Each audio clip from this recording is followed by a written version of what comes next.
Hello, everybody. My name is Troy Nelson, and this is another edition of Live on KEXP at Home, and very, very excited because we've been loving the new record from the Goon Sax. How's everybody in the Goon Sax today?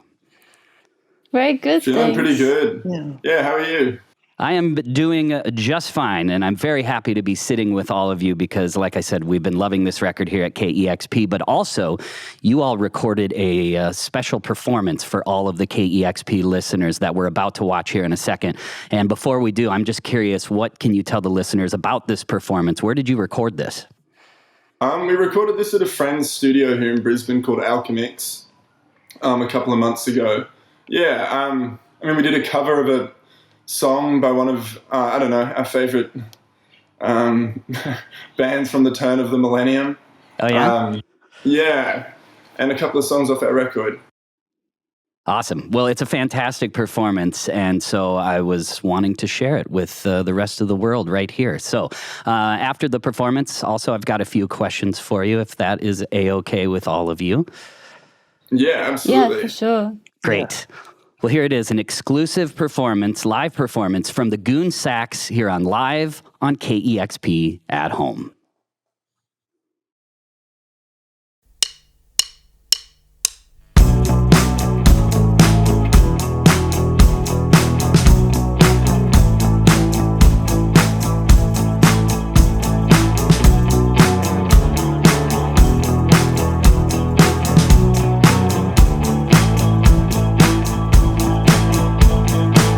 Do you think it's better not feeling any of this at all?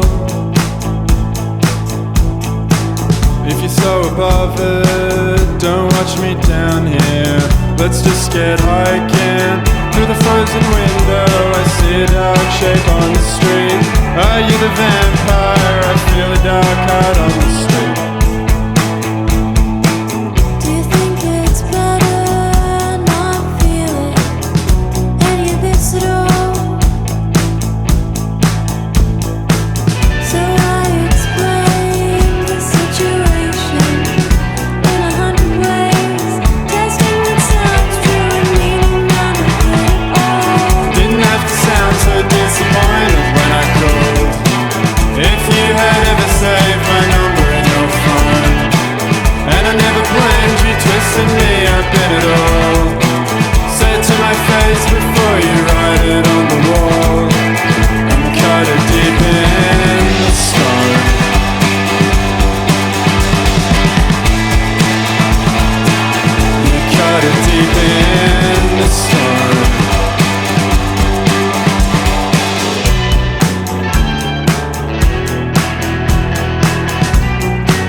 Ashamed to get so sexless, I don't know who you saw.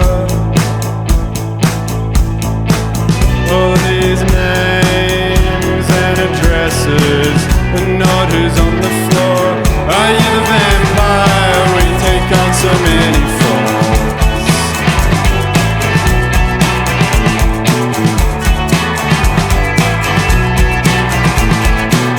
Didn't have to sound so disappointed when I called.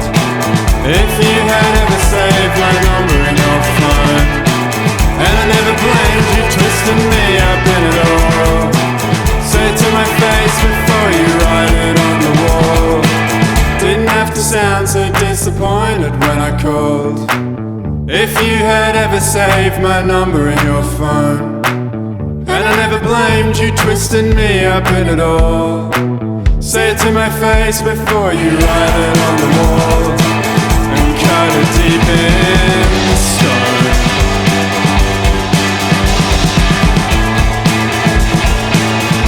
Cut it deep in the stone.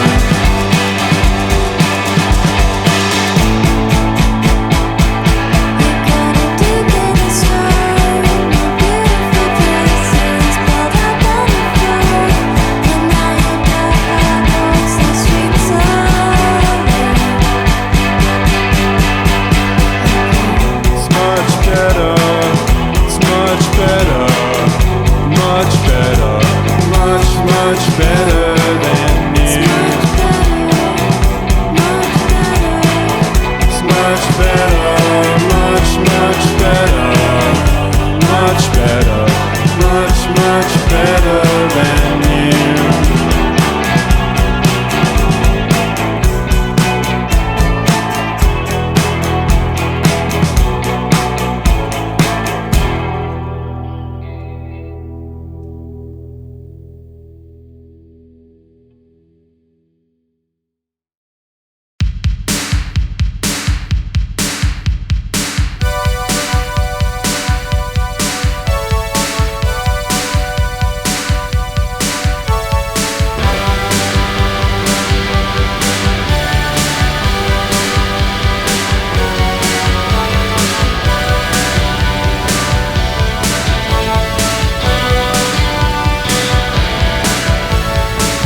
psychic, like I'd find comfort in that.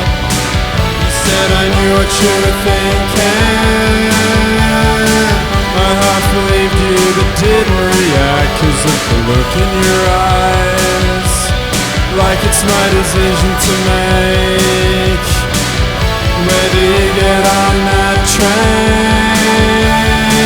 You know it's not for me to say. Now there's something on the track, something on the track, something on the track, something on the track. Why would you say that you'd come back? Get out of here, quit talking trash. Why would you say that you'll never come back? Baby, I know I don't have to say it like that.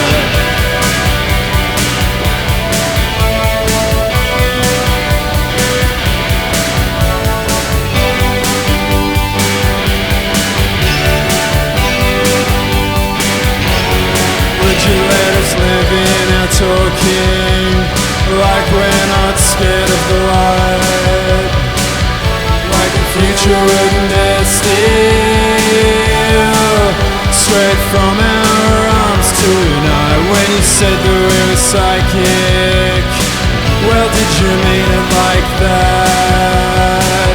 Because I knew what you were thinking after you slipped into the black. Now there's something on the track,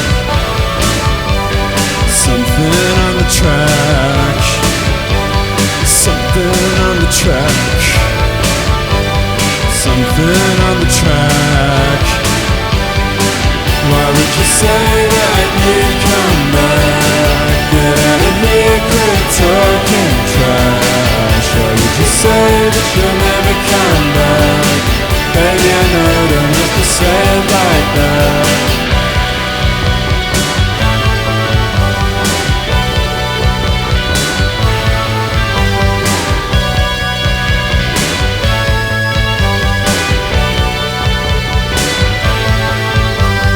Something on the track, something on the track, something on the track, something on the track. Why would you say that you'd come back? Get out of here, quit talking trash. Why would you say that you'll never come back? Baby, I know I don't have to say it like that. Why would you say that you'd come back? Get out of here, quit talking trash. Would you say that you'll never come back? Baby, I know I don't have to say it like that.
locked, all laced and bugged, all twisted, wrong and beat, uncomfortable and 3 feet deep. Not a funny stare from not being there, a confusing morning beat, impaired my tribal speed. And of course you can't become if you only say what you would have done. So I missed a million miles of fun. And I know it's up to me. If you still my sunshine, Hoping I'm not in too deep. if you still my And I sunshine, know it's over for me. if you still my sunshine. Hoping I'm not in too deep. I was lying on the bench, sliding the park across the street. Later that week. My sticky paws were into making straws, had a big fat stack of treats, an incredible 8 feet deep. Now the final glare to pay a gleaming tear and a staring under heat, involved in unusual feet. And I'm not only a mom, but I am proud of her on a gun. So I missed a million miles of fun. And I know it's up to me. If you still my sunshine, And I'm not in too deep. if you still my And I sunshine, know it's over for me.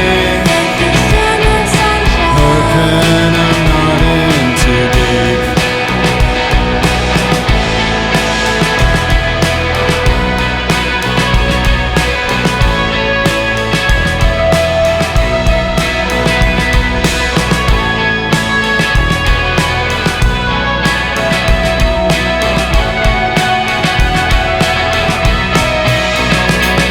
I know it's up to me.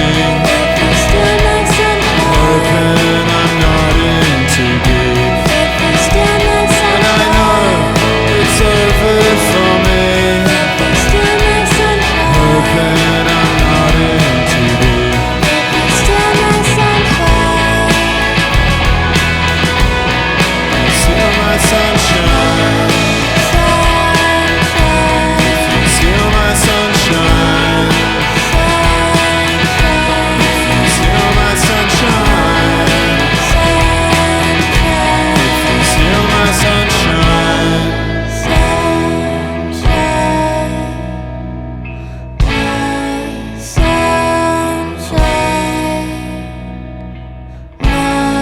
sunshine.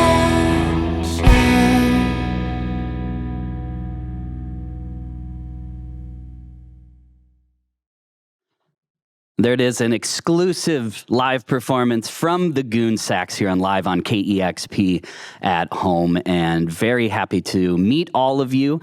And I just had a few questions for you because I wanted to start with the band name. I had heard of the Goon Sax a couple years ago, and then just slowly I saw your fan base building, and here we are with this new record, and it's just blowing up even more. And so I was researching it, and the thing is, I, especially during lockdown and the pandemic, drink boxed wine often, and I had no idea that Australians call the sack of wine inside the box of wine a goon sack. And can you tell me why on earth it's referred to as, why is the sack a goon? I don't know. It's just a. That's a really good question. Yeah. I've never thought that. Like, I've never questioned it. It's just a Goon bit. a truth, an Australian truth. I actually, I think I've avoided thinking about it too much because I hope it's nothing bad.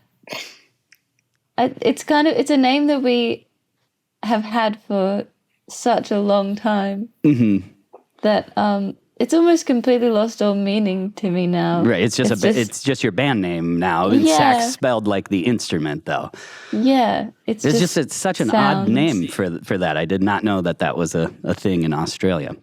Yeah, it kind of came about after someone at school when I was in grade 9 called me a goon when I got them out in a game of handball that we were playing at lunchtime.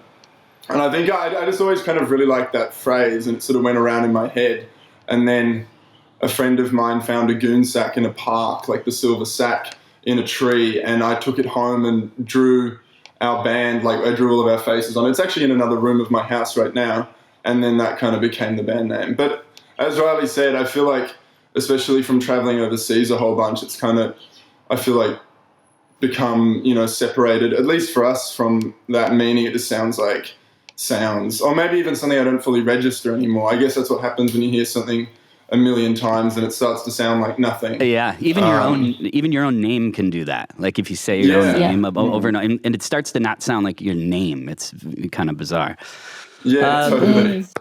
I love to hear about the beginnings of the band. And Lewis, I love the story how when you were first writing songs that you were a little hesitant to show anybody. I mean, I would be too, you know, just like a little shy to show anybody. But then you met James, and you were showing James some music, and James just started playing along and didn't really say anything, just played along, and there it was. And that actually made you feel better.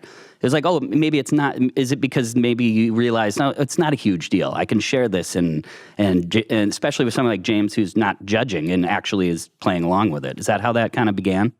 Yeah, that was totally it. I felt like he wasn't, you know, breaking it apart and being like, you know, what does this mean? Where are we going as a band? What are we doing? He just started playing along. It was so, I feel like he just kind of accepted it without saying anything. That's what playing along kind of felt like. He was just kind of instantly committing to it. And I think, you know, then I did the same with his writing, and, you know, we've done the same with Riley's writing more recently. You know, it needs to be a space where, I don't know, we can all feel kind of fearless or unjudged in expressing creative things that are often not good, but everyone, you know, we know that the other people will try them and give them a shot and not, you know, overanalyze them at face value. It's great. Also, I was wondering, from the new album, I was, of course, immediately grabbed by the song "In the Stone." It's the first song on the album, the first single, and myself and other DJs here at KEXP just started playing it, and because we were just loving it so much. And I wanted to ask, or I wanted you to tell the listeners, if you would, the relation between the song "In the Stone" and the Chris Kraus book, "I Love Dick." Yeah, I mean, I started reading I Love Dick at the end of our tour in 2017, just as I was moving to Berlin. And I think during that time, I kind of really tried to think about what my narrative voice was in my songwriting, because I kind of felt like I'd lost that, or I wasn't sure where I was going. And I think the way that she wrote about, you know, love and the subjective as like this kind of supernatural idea where, you know, your imagination and this kind of imagination of intimacy is as real as anything that's actually happening. And it's this, you know, all-consuming force. I think that was really inspiring. And even though I wrote that song, you know, 3 years later when I was back in Brisbane, I think having read that book at that time, that really kind of influenced the way that I started looking at the world and the way that I was writing around that time. So I kind of went back to it and reread it around the time that I wrote In the Stone. Yeah, I love the vocal back and forth between you and Riley, and also when you sing together. And so when I first heard In the Stone, I was trying to figure out, where is this sound coming from? And at first I thought it was maybe like the Vaselines, but then I looked at some artists that you have all mentioned, and I see that you love a variety of artists, but a lot of older artists like Television and the Raincoats and Swell Maps. Swell Maps was in there, and a lot of vintage post-punk. But are there any more like current artists, maybe from the 2000s on, or even right now, that you've admired? I mean, that song was also really inspired. You know, the two songs that I feel like inspired it the most strongly were probably Sorry by Justin Bieber and Two Time by the 1975, which were both songs that I was hearing on the radio lots around that time. You know, they're just like on at the supermarket and stuff like that, which is kind of where that song was happening. You know, that song's really a dialogue between people, and that was kind of, you know, playing in the background. So I felt like those two songs are probably the biggest influence on In the Stone.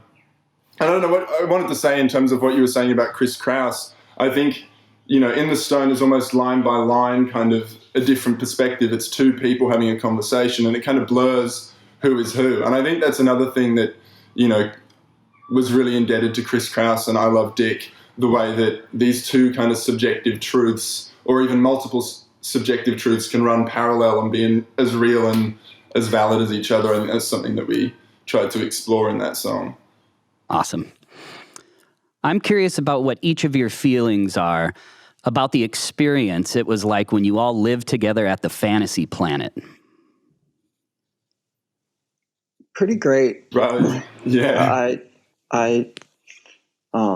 Yeah, but really, really great, really productive, I think. And yeah. Productive and also so unproductive sometimes. Yeah. You know, I think it was such a mix of the two, like at real fucking extremes. Sorry, I can't swear on American radio. Yeah, but extremes. Yeah, it's nice to, like, I don't know, see each other every day. Like, it's nice to, I've got everyone now on a camera and, like, a picture of everyone here. And, I can see the rest of the band members and you, Troy. And that's kind of how it was like at that house, except you weren't there. Yeah, the purpose of the Fantasy Planet, the reason we all got together there was for the sake of, we all wanted to move out of home, but we couldn't really afford to. So we moved 6 people into a 4-bedroom house with 1 bathroom, and it was very tiny, but I was in a band I was in 3 bands with the house members, and so I thought if I got them all together, then none of them would be annoyed at me for missing practice anymore, because we could just do it all the time. I just wanted to be completely immersed in this creative space, and it was amazing. Like, it was extremely productive, because there was no escape from this world that it felt like these 3 bands were sort of merging together and creating in a way, and we were always in the front of each other's minds, like with images, with different creations, with artworks, and with music especially. Like, we could always hear what the person in the room next to us was listening to at any point in the day, and we could hear what music they were making at any point in the day. And it was wonderful for that reason, like, to live so closely and intimately. But at the same time, it was sort of unproductive. Like, we had this couch which we just kind of sunk into. And we would sometimes I'd sink in and I'd be there for days, like, just talking with my friends and getting really, going through, like, different genres of music, like exploring things. Sometimes we would just watch South Park, and that was good. Once we watched The Matrix, that was good.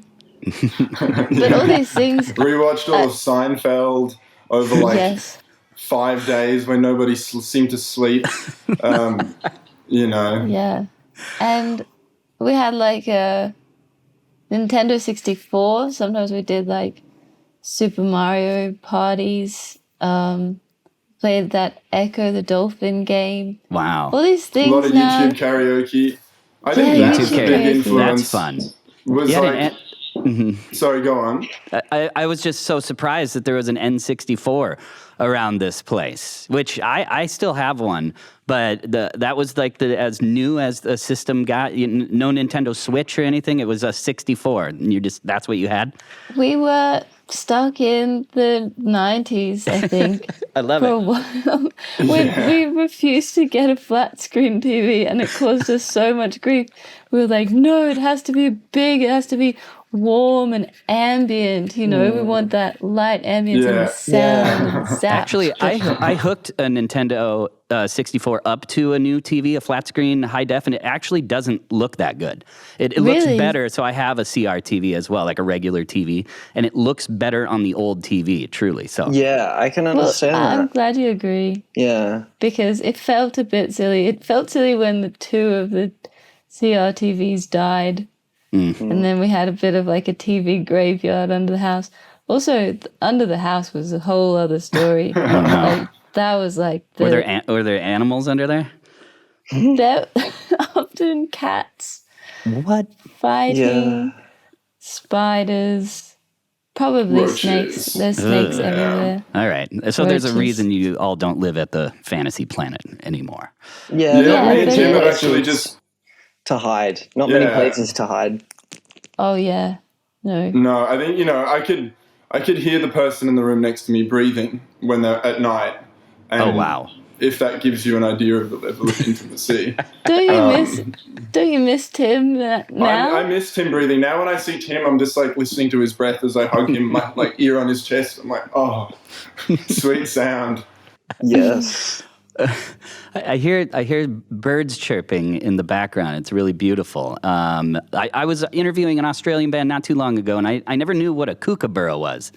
Yeah. Is that what that is?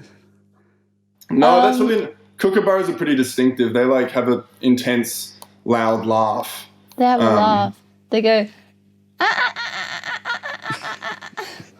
Yeah. I was explaining kookaburras to a friend of mine from the UK a while back, and she thought that they were capybaras, which I don't really know. I think those are an American animal.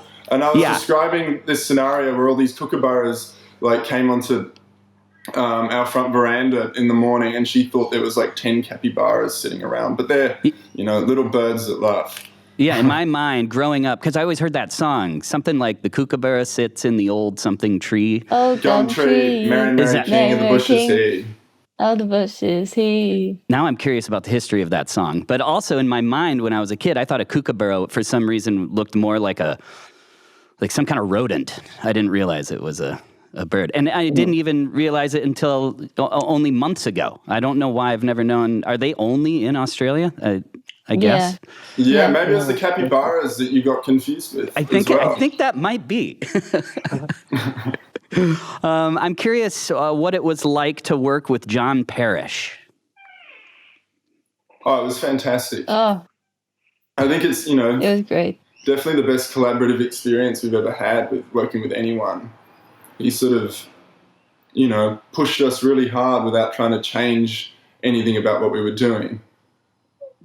I think he just kind of pushed us further into the ideas we were already exploring. I think he is a very freeing person to work with, because he just kind of I feel like he made us have fun with ourselves in a way. What would you guys say, Riley and Jim? I would say, You go. you go. I was going to say a similar thing, that I felt very free in some nice recording process where I felt like I learned a fair bit about how to be free in a studio with, the guidance of, him. Yeah, I learned a lot about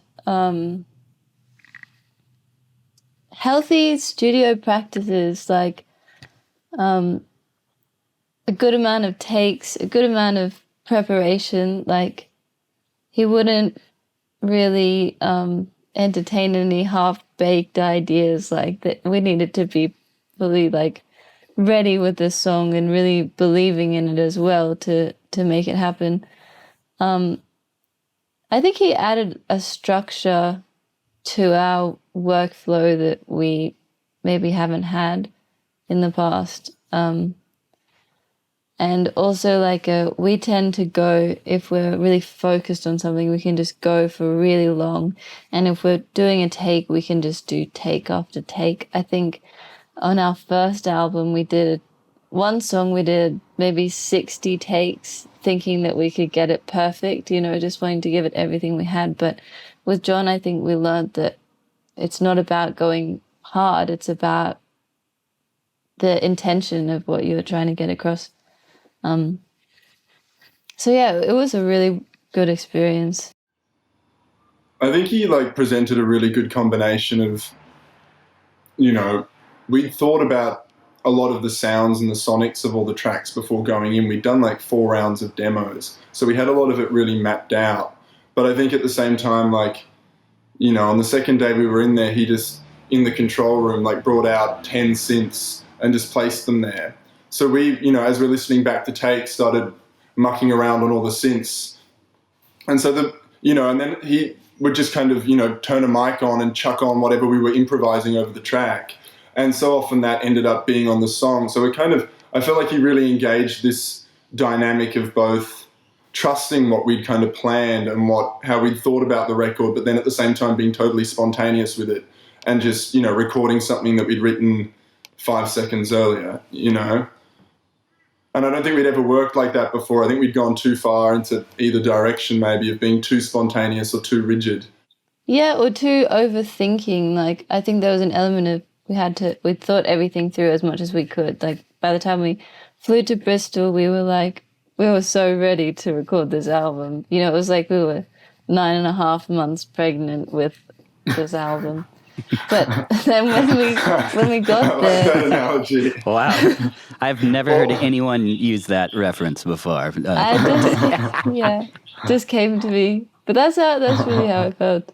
And literally, we would have been 2 years pregnant at that 3 time. years pregnant. 3 years pregnant. Yeah. We were bursting to record. But I think such a big part of the kind of music we make is spontaneity. Like, there needs to be some kind of almost punk mentality to what we do. And so it was really amazing that we were able to capture that in the studio and for it to feel really natural and to not overthink it, because we do tend to do that as well. I mean, sonically, the record sounds fantastic. It's in that perfect spot where, audio-wise, because you have really slick production and then you have really indie, like sort of DIY production, but you guys have that sweet spot where it's just right there. It's organic and it sounds great, but it doesn't sound overthought or overproduced, and it's also not, DIY. It's just right there in the perfect spot sonically. It sounds very good. I think that's John as well. He always talks about there being nothing between you and the track. Like, he doesn't, it's production that doesn't make you aware that that's what you're experiencing. I think that's kind of really his philosophy, that it's just as direct as the music can be, which I feel like is, probably that kind of spot for us, where I feel like we love a lot of, very sleek pop music, but we also love a lot of, as you were saying before, Swell Maps and the Raincoats and the Fall and bands like that. So I think it's important for both of those worlds to be able to exist in one space for us. Mm-hmm. Yeah, that's really what we wanted as well. That's what we were looking for in a producer. So it's pretty amazing that we got it. Mm-hmm. Yeah, for sure. It's great. I know that we're all navigating this pandemic as best as we can, but what does the next 6 months to a year look like for the Goon Sax? Well, Riley's over in London at the moment, and Jim and I are here in Brisbane. We've just signed a 6-month lease on this house that I'm currently in. I moved in on Tuesday, so we're going to be living here, and then heading off on tour in January of next year, and going to be on tour for a couple of months. A few dates that have been announced and a few dates that we probably shouldn't be talking about yet, but a whole bunch of touring next year, which will be great. We've been waiting to tour this record, I feel like, since we started writing it. It was always a record that we really wanted to play live and that we imagined playing live as much as we imagined recording it. So to actually, feel like we're starting to get to that bit is really exciting. Mm-hmm. Well, hopefully you can make it here to Seattle and be in the KEXP live room, because we would love to have you. So whenever that seems safe and doable, and would you accept that invite, please? We'll be with there. open arms. Awesome. Yes, with bells on. All right. Well, the invitation's out there. I'm doing it right now. And so would love to have you here in Seattle, but also very thankful for this exclusive performance that you did for all of the KEXP community around the world for them to check out. So I want to thank you all, Riley, James, and Lewis. And once again, the new record is fantastic, and I encourage people to get it however they get their music and go support the Goon Sax when they finally get out there and are able to play some shows. So thank you all so much for taking the time once again to do this. Oh, thanks so much for having us. Thanks so much. Thank you. And thanks so for much, playing this Troy. like lockdown session as well. I think working on this really kept us sane this year, that we had something to practice for and we didn't have shows. So thanks. Really appreciate it. Absolutely. Well, thanks. Once again, that is the Goon Sax right here on Live on KEXP at Home. Discover new music at listener-powered KEXP.org.